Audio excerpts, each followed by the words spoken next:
Anda kembali bersama kami dalam Kominfo Newsroom. Pemirsa, Kementerian Kesehatan bekerja sama dengan kementerian lembaga dalam memenuhi kebutuhan tenaga kesehatan di seluruh penjuru Indonesia. Hal tersebut dilakukan dengan cara mengangkat tenaga honorer kesehatan menjadi pegawai pemerintah dengan perjanjian kerja.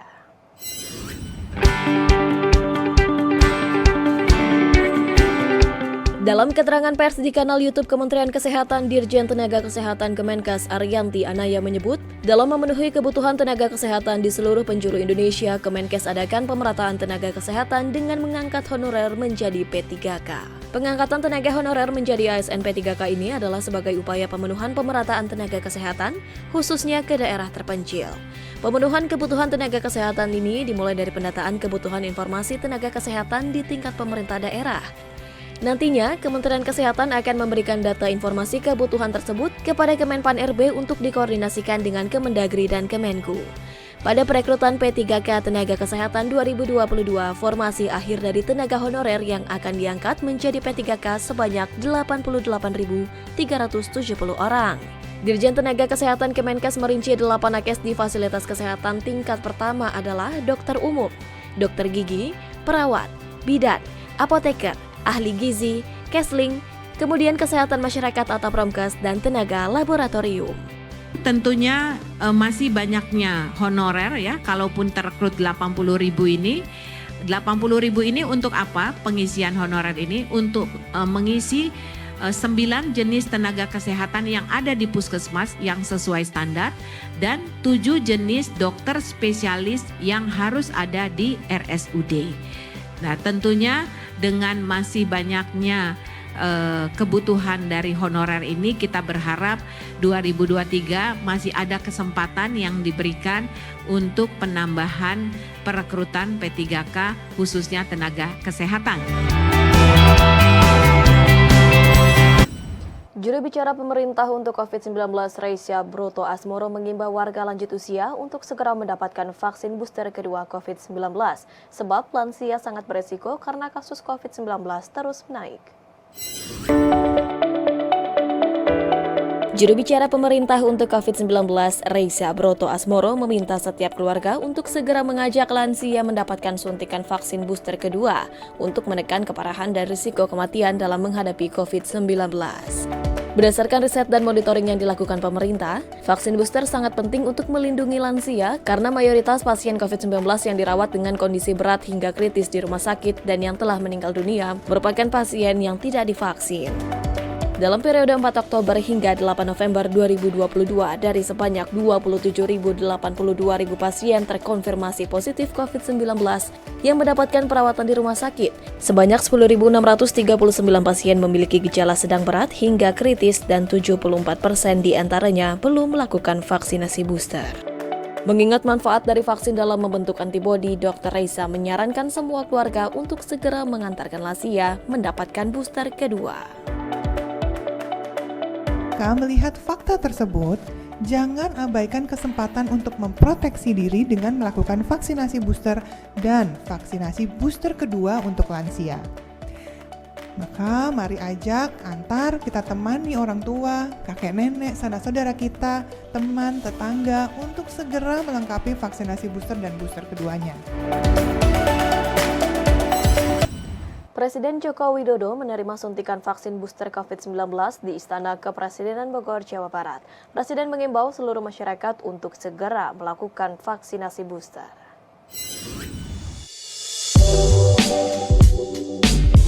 Presiden Republik Indonesia Joko Widodo kembali menerima vaksin booster kedua di halaman Istana Kepresidenan Bogor, Jawa Barat. Usai melakukan vaksinasi COVID-19 penguat kedua, Presiden dalam keterangan persnya mengajak seluruh elemen masyarakat untuk melakukan vaksinasi COVID-19 secara lengkap dengan ditambah dosis tambahan atau booster. Menurut Presiden, saat ini Indonesia telah menyuntikkan 205 juta dosis vaksin yang pertama, 172 juta dosis vaksin yang kedua, selanjutnya 66 juta dosis vaksin penguat pertama dan 730 ribu dosis vaksin penguat yang kedua. Presiden pun menegaskan pentingnya vaksinasi penguat untuk meningkatkan imunitas dan mencegah penularan COVID-19. Kenapa kita memerlukan booster? Agar imunitas kita terjaga dan dapat memutus penularan COVID dari orang ke orang. Ini yang paling penting. Kemudian vaksin yang dipakai pada pagi hari ini yaitu vaksin Indovac, produk 100% dalam negeri. Di kesempatan yang sama, Menteri Kesehatan Budi Gunadi Sadikin menambahkan bahwa 84% dari kasus COVID-19 yang meninggal dunia belum mendapatkan vaksinasi penguat. Selain itu, 74% kasus COVID-19 yang mendapatkan perawatan di rumah sakit dengan gejala sedang dan berat juga belum mendapatkan vaksinasi penguat. Menkes Budi juga menjelaskan soal vaksin Indovac yang diterima Presiden vaksinasi COVID-19 booster kedua, serta ia memastikan vaksin produksi dalam negeri tersebut sudah terbukti ampuh mencegah penularan COVID-19. Teman-teman, buat masyarakat, tolong diingatkan agar cepat-cepat di booster. Baru 66 juta dari 234 juta target sasaran kita yang di booster, cepat di booster, khususnya untuk tenaga kesehatan dan lansia di atas 60 tahun, juga segera lakukan booster yang kedua. Dan jangan lupa boosternya pakai Indovac, karena itu sudah terbukti sangat ampuh, tidak kalah dengan produksi luar negeri.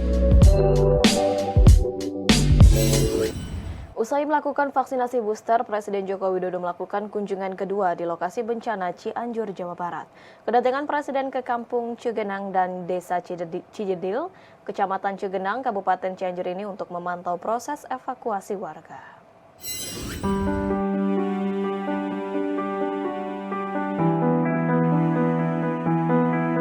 Presiden Republik Indonesia Joko Widodo kembali mengunjungi lokasi bencana gempa bumi di Kabupaten Cianjur. Sebelumnya, Presiden Joko Widodo mengunjungi lokasi gempa pada Selasa 22 November 2022. Dalam keterangan pers di kanal YouTube Sekretariat Presiden, Presiden Joko Widodo mengatakan kedatangannya kembali untuk memastikan proses evakuasi korban gempa berjalan dengan baik. Sebanyak 39 orang di Cigenang masih belum ditemukan, sehingga pencarian menjadi prioritas. Presiden juga ingin memastikan logistik makanan, obat-obatan, air minum, dan tenda dapat terdistribusi dengan baik. Kondisi geografis yang curam dan adanya gempa susulan jadi perlu kehati-hatian dalam pencarian korban. Presiden telah menginstruksikan Menteri PUPR dan jajarannya untuk bergerak cepat mengatasi masalah tersebut. Sehingga proses evakuasi menjadi prioritas saat ini. Kita konsentrasi, dan siang ini kita akan konsentrasi di titik ini untuk evakuasi. Dan yang kedua, saya juga ingin memastikan bahwa logistik di lapangan terdistribusi dengan baik. Makanan, obat-obatan, logistik semuanya terdistribusi dengan baik. Termasuk juga kekurangan tenda yang ada. Tadi ada juga keluhan air juga, karena memang ini titiknya banyak. Sehingga butuh waktu untuk mendistribusikan. Saya ingin pastikan itu semuanya segera terdistribusi. Menteri Kesehatan Republik Indonesia Budi Gunadi Sadikin meninjau kesiapan rumah sakit di Cianjur, Jawa Barat. Peninjauan tersebut untuk memastikan korban luka berat maupun korban luka ringan tertangani dengan baik. Menteri Kesehatan Republik Indonesia Budi Gunadi Sadikin meninjau kesiapan rumah sakit di Cianjur pada Rabu 23 November 2022. Peninjauan tersebut untuk memastikan korban luka berat maupun korban luka ringan tertangani dengan baik. Menkes Budi meminta kepada tenaga kesehatan untuk fokus kepada orang yang sakit luka berat, jangan sampai meninggal, dan orang yang sakit luka ringan cepat sembuh. Tim Kementerian Kesehatan sudah mengidentifikasi jumlah pasien luka berat sebanyak 474 orang dan pasien luka ringan sekitar 1.800 orang. Pasien luka berat berjumlah 474, 140 orang diantaranya sudah dirujuk ke rumah sakit di wilayah sekitar seperti Bogor, Sukabumi, dan Bandung. Pasien dengan luka ringan mau diidentifikasi di mana saja mereka berada, kondisinya seperti apa, bisa dirawat atau tidak, kecukupan fasilitasnya, sampai keberadaan dokter yang bertugas. Lebih lanjut, Menkes Budi telah memeriksa ketersediaan ruang operasi di setiap rumah sakit di Cianjur, diantaranya di Rumah Sakit Bayangkara. Terdapat 1 kamar operasi, di Rumah Sakit Umum Daerah Sayang terdapat 8 ruang operasi. Ruang tersebut bisa dipakai semua, hanya perlu sedikit perbaikan. Terkait obat-obatan, pasokan masih tercukupi karena jalur logistiknya terbuka. Dokter-dokter spesialis ortopedi udah kita kirim, dokter bedah udah datang, itu udah cukup banyak. Dibantu juga tim dari TNI Polri.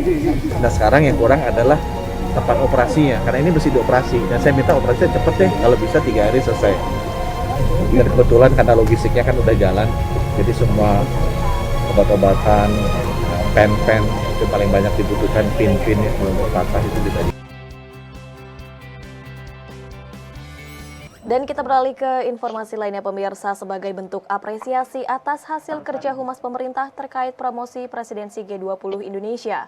Kementerian Kominfo menyelenggarakan Malam Anugerah Media Humas tahun 2022 dengan tema Semangat Humas untuk Indonesia Pulih Lebih Cepat, Bangkit Lebih Kuat, yang dihadiri oleh kementerian lembaga daerah di seluruh Indonesia hari ini 24 November 2022. Dan rekan kami Mona Azharinisa akan melaporkan langsung dari Sleman, Daerah Istimewa Yogyakarta terkait dengan perhelatan tersebut.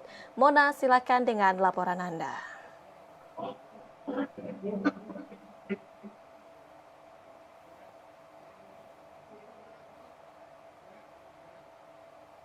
Ya, Bilkis dan juga pemirsa, saat ini saya berada di Hotel Marriott Sleman, Yogyakarta. Tempat nantinya akan dilaksanakan kegiatan acara Anugerah Media Humas tahun 2022. Dan kegiatan ini akan dilaksanakan pukul 19 waktu Indonesia Barat. Dan saat ini pemirsa, di belakang saya masih dilakukan persiapan jelang kedatangan dari Menteri Komunikasi dan Informatika Republik Indonesia, Jody G. Plate, dan Bapak Menteri akan dijadwalkan untuk datang pada acara AMH tahun 2022 ini yang nantinya akan memberikan sambutan dalam pelaksanaan AMH tahun 2022. Kegiatan yang dilaksanakan oleh Kementerian Komunikasi dan Informatika Republik Indonesia ini dalam rangka memberikan apresiasi terhadap kinerja kehumasan pemerintah, baik itu kementerian, lembaga, dan juga pemerintah daerah atas dukungan dalam menyukseskan pelaksanaan presidensi G20 Indonesia. Dan pemirsa, hingga saat ini kami mendapatkan informasi bahwa antusias dari peserta dan juga berbagai pihak lainnya untuk menyaksikan AMH 2022 ini cukup tinggi. Dan hal tersebut kami dapatkan informasi dari Direktur Tata Kelola dan Kemitraan Komunikasi Publik Kementerian Komunikasi dan Informatika Republik Indonesia, Bapak Hashim Gautama. Dan pada pelaksanaan AMH tahun 2022 ini akan ada 6 kategori yang akan diperebutkan dari 195 instansi yang telah mendaftar dalam kegiatan hari ini, yaitu banyak beberapa detailnya seperti siaran pers ada sebanyak 123 peserta, kampanye komunikasi publik ada 60 peserta, media sosial ada sebanyak 161 peserta, dan yang lolos kurasi sebanyak 95 peserta. Selanjutnya untuk informasi website ada sebanyak 77 peserta yang mengikuti, penerbitan media internal ada 90 peserta, dan juga media audiovisual sebanyak 136 peserta yang lolos kurasi sebanyak 95 peserta. Bilkis dan juga pemirsa, selain itu acara ini juga akan dimeriahkan oleh berbagai penampilan. Salah satunya adalah penampilan dari band ternama yakni Kotak. Baik, Bilkis, sejauh ini berikut informasi yang dapat kami sampaikan untuk pemirsa Kominfo Newsroom. Kembali ke Anda Jakarta, Bilkis. Baik, Anugerah Media Humas akan disiarkan pukul 19 waktu Indonesia Barat dan dapat Anda saksikan melalui kanal siaran GPR TV. Terima kasih banyak Mona atas laporan Anda. Selamat bertugas kembali.